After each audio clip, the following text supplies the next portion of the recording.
Hi all, today we discuss section 6.3 annihilating polynomials. So before we go into define annihilating polynomial, we will observe some properties of this linear transformation and polynomials. If you have a field f, then you can define polynomials over x, polynomials over f in x that consists of a0 plus a1 x plus etc plus an x raised to n, where this ai comes from f. This is what we call the polynomials. We know that this is always this has some algebraic properties. In fact, this is an integral domain. If this f is a field, then is an integral domain. Integral domain. You might have seen the definitions of integral domain in your previous semester or degree classes. Then if you consider f of x, and we have a linear set of linear operators on v, say L of v, if we choose t belongs to L of v, we define this for corresponding to any polynomial p belongs to f of x, we have p of t. We define p of t in this manner: a naught I, this is the identity linear operator, plus a1 t plus etc an t raised to n. We already discussed the algebra of linear transformations in the previous class, the third chapter. So p of t is defined as this linear transformation, and this also belongs to L of v. So corresponding to each polynomial p belongs to this, you can define p of t as again a linear transformation. Instead of polynomial, we have a linear transformation. P of t is an element of L of v. Okay, that is set of all linear transformations on linear operators on v. Okay, now if you consider these things, you can easily consider the or use the properties of this integral domain. We have a t for a fixed t belongs to L of v. You can define p plus q of t as p of t plus q of t. So you can easily verify this result using this definition. P of t is defined in this manner. Similarly, you can define q of t for another polynomial q, and then p plus q is defined as the sum of two polynomials. So using that sum, you can define p plus q of t as well. So that is defined to be p of t plus q of t. The similar way, p q of t, this is also defined as if p takes this arbitrary polynomial. If you write p is equal to a naught plus etc an x raised to n, and q is another polynomial, say b naught plus etc b m x raised to m, then you can easily define this pq. Pq is the polynomial, so that is obtained by multiplying term by term by these two polynomials. So that will give a naught b naught, that is the constant term, and I am not going to write all the terms, but the last one will be an bn x raised to m plus 1. Okay, m plus n. So this is to show that this is m and this is n. This is to show that if p and q are polynomials of degree n and m respectively, then the polynomial pq is a polynomial of degree m plus n or n plus m, both will be same. So that then you can consider the same result for pq of t. Pq of t is same as p of t times q of t. Okay. So since these are linear transformations, the meaning of these quantities is a function from v to v, linear operator on v. So in order to evaluate the meaning of this equality is, in order to evaluate this pq t of some element alpha, it is enough to evaluate p of t of q of t of alpha. So this is the meaning of this statement. In order to evaluate pq of t of alpha, so that is same as p of t of q of t of alpha, because these two quantities are the same. Okay, so for example, if I write p is equal to x plus 1 and q is equal to x square, then how will you define for a t? How will you define p of t? P of t takes the form t plus identity transformation, and q of t is equal to t square. So in order to evaluate pq of t, how will you find pq of t? So first of all, find pq. Pq is defined to be x square plus x square into x plus 1. So that will, this of t, so this is same as x square. Once you replace, you can easily multiply this, that is x cube plus x square, so of t, so that will be same as t cube plus t square. So this is the value of pq of t. So the same thing can be obtained using p of t times q of t. So that means p of t is nothing but this is nothing but t square, q of t is t square, so p of t is t plus identity transformation, and this is t square. Using these the algebra of linear transformation, you can get the same thing, t cube plus t square. So that means in order to evaluate this of alpha, so you just evaluate first q of t of alpha, then after that p of t of that resultant quantity. So this shows that p of using p plus q and pq, we can define p plus q of t and pq of t. Okay, now for a fixed t, you consider set of all for t belongs to L of v, consider the set of all p belongs to f of x, that means p is a polynomial over f, such that p of t equal to 0. P of t is equal to 0 means p of t is a linear transformation which is a zero transformation. That is the meaning of this. If you consider this set, of course this is always a subset of f of x, because it consists of polynomials with this property. Okay, so this is a subset of f of x, but we know that this is always a substructure of this f. Okay, that f of x, that means if this is an integral domain, this is also an integral domain. Okay, because if you have two elements p comma q belongs to S, you can get p plus q of t. By definition, this is p of t plus q of t, that is equal to 0 plus 0. This shows that p plus q belongs to S. Similarly, pq of t, by definition this is p of t q of t times q of t. We know that both these two both the quantities are 0, then this will be 0, implies pq is also an element of S. Okay, now one thing you should remember is this is always a commutative ring. It's an integral domain in fact, so this is always a commutative ring. So product is commutative. In order to evaluate this p of t into q of t, this is also equal to q of t into p of t. Okay, that means since these are the combination of the linear operators in t, and this is also linear combination of linear operators. So if these two linear expressions contains only t, then it will commute. Okay, so that is the consequences of this the structure integral domain.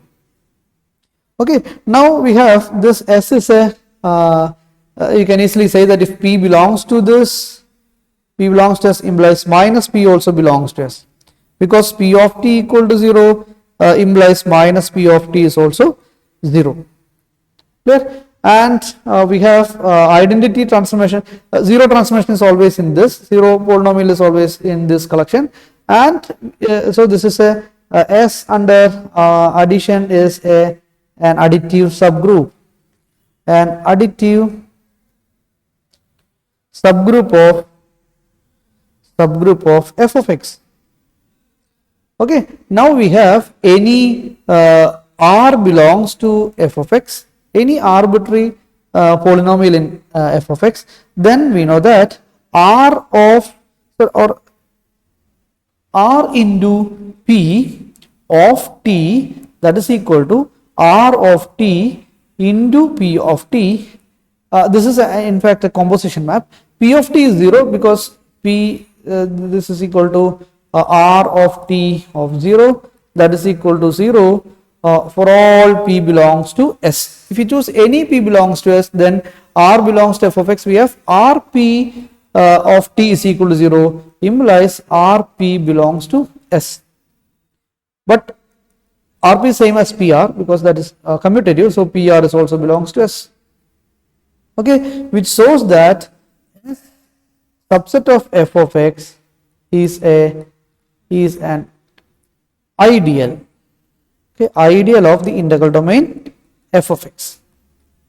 We know that every ideal of f of x is principal ideal because it can be generated by a single element. That is because of the division algorithm. If you have any ideal is there, then you can is ideal. The definition of ideal is already discussed in the degree classes. So if you consider any ideal of f of x, let I be an ideal of f of x, then this can be generated by a single monic element of this, okay, or single monic polynomial, say m of x. That means every element of this ideal is a multiple of m of x, okay, m of x into some k of x, for all k of x belongs to f of x. Okay, so this is the property of the ideal of f of x. So which shows that S is also an ideal, then S should have a monic generator m of x. Generator means that is the least degree monic polynomial in S. Okay, every other element will be the multiple of this. Clear? Now in this case, this monic generator, so that means every element of this S is a multiple of this m of x.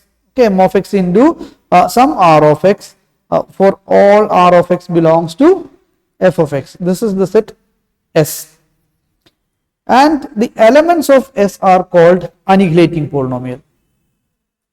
Annihilating polynomial. Annihilate means it nullify the linear transformation, or the linear transformation vanishes. That means if it started with the linear transformation t, then an annihilating polynomial, an element of this, you can easily get p of t as zero transformation. Therefore, we call this p as the annihilating polynomial. That p vanishes the linear transformation as zero transformation. Okay, so this elements of every element of this set is called annihilating polynomial, and the monic generator, that is the least degree monic polynomial in this S, which is called minimal polynomial. Minimal polynomial of t. Okay, so the minimal polynomial of t is a linear operator on finite dimensional vector space V. Then the minimal polynomial for t is the monic generator. Monic means the leading coefficient, the largest, the coefficient of the largest degree term is 1. That is what we call the monic generator. The polynomial with leading coefficient is 1. Okay, so minimal polynomial is the monic generator of the ideal of polynomials of over f which annihilates t. That means that is the generator of this. Generator means every other polynomial is a multiple of this. So we have minimal, the definition of minimal polynomial is this one, this m of x. M of x is the minimal degree generator polynomial, annihilating polynomial. Okay, so this defines the definition. So this is the formal definition of minimal polynomial. Let T be a linear operator on a finite dimensional vector space V over the field F. The minimal polynomial for T is the unique, this will be unique, monic generator of the ideal of polynomials over F which annihilates T. So to characterize or to find out the minimal polynomial, we need to observe these three properties. If P is the minimal polynomial, then P is the monic polynomial over F. That means the monic polynomial means that the leading coefficient is equal to 1. That means x raised to some k plus a n minus a k minus 1, x raised to k minus 1 plus etc. a naught. So this will be the general form of the monic polynomial. So p will be one of the monic polynomials, and p of t is always a zero transformation. That means p annihilates the linear transformation t, and this will be the minimal degree. That means no polynomial over f which annihilates t. If you have the meaning of this statement, if you have q such that q of t equal to 0, implies this q degree of q is always greater than or equal to degree of p. So the minimal polynomial has the minimal degree if we consider the annihilating polynomials. Okay, so using these three properties we can classify the minimal polynomial. And now if you have a linear operator T, then you can easily construct a matrix of T relative to any basis B. If B is a ordered basis, then there is a matrix A, or a matrix representation of A. So in this case, f of T is same as if f of T equal to 0, if and only if f of A equal to 0. We have already discussed that if T is if A is the matrix of T, then T square has the matrix A square, and T has the matrix C times A. So using this argument, if you have a polynomial and f of T, if f of T is a zero transformation, that means A naught T A naught plus A1 T plus etc. Whenever we have A n T raised to n is a zero transformation, then we know that corresponding to this A naught we have A naught I here, and A naught T, A1 T is same as you can replace that by A1A. The matrix of T can be replaced by this A. Similarly, you can replace the matrix of T square is A square etc. The matrix of T raised to n is equal to A raised to n, so that will be A raised to n. So that will also 0. So this is the result. Whenever f of T equal to 0, we have f of A equal to 0. Clear? So the corresponding matrix is equal to 0. That is because whenever the f of T equal to 0 means the matrix of f of T is also 0. Matrix of f of T is obtained using this argument. Okay. Now we will say that f of T equals 0 if and only if f of A is also 0. Now we will prove some properties of linear operator, the minimal polynomial of the linear operator.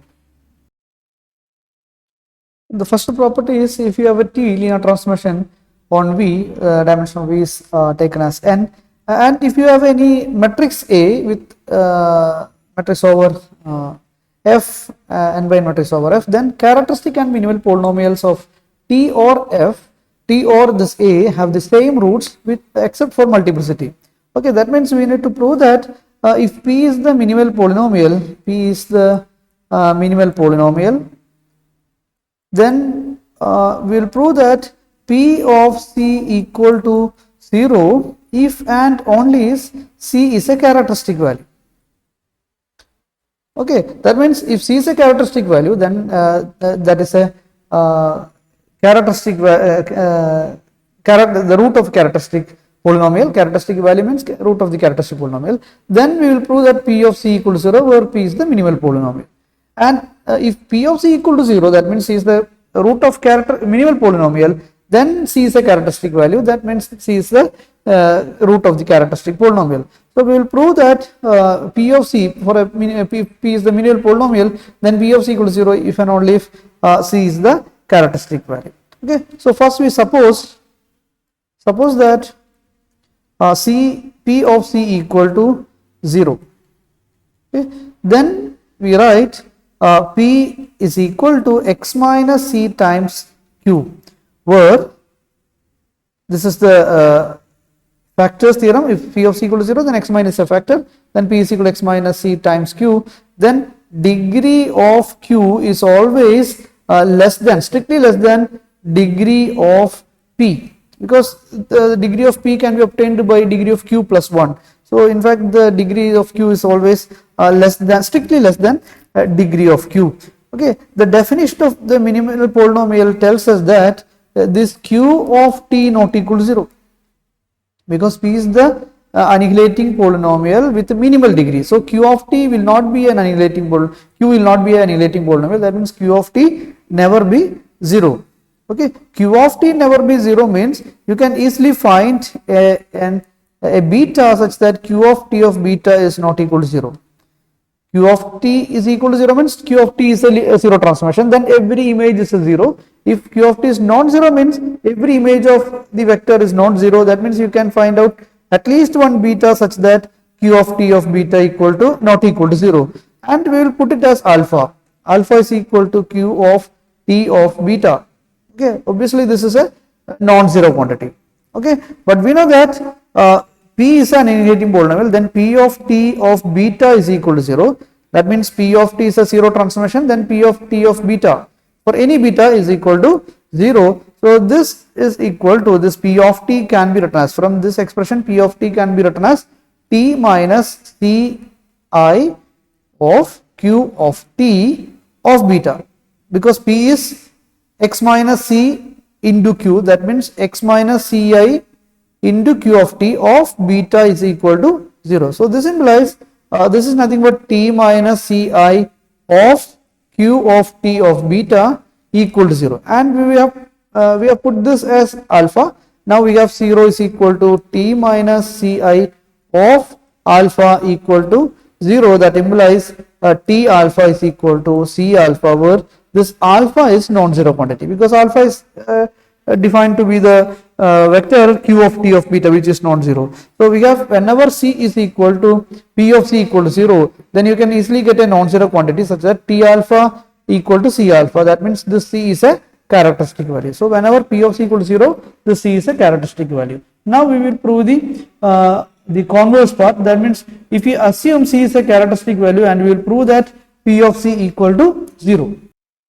That is, suppose that c is a characteristic value of t, say t alpha is equal to c alpha, where alpha not equal to 0. But we have proved a lemma that f of t of alpha is equal to f of c of alpha whenever t alpha is equal to c alpha.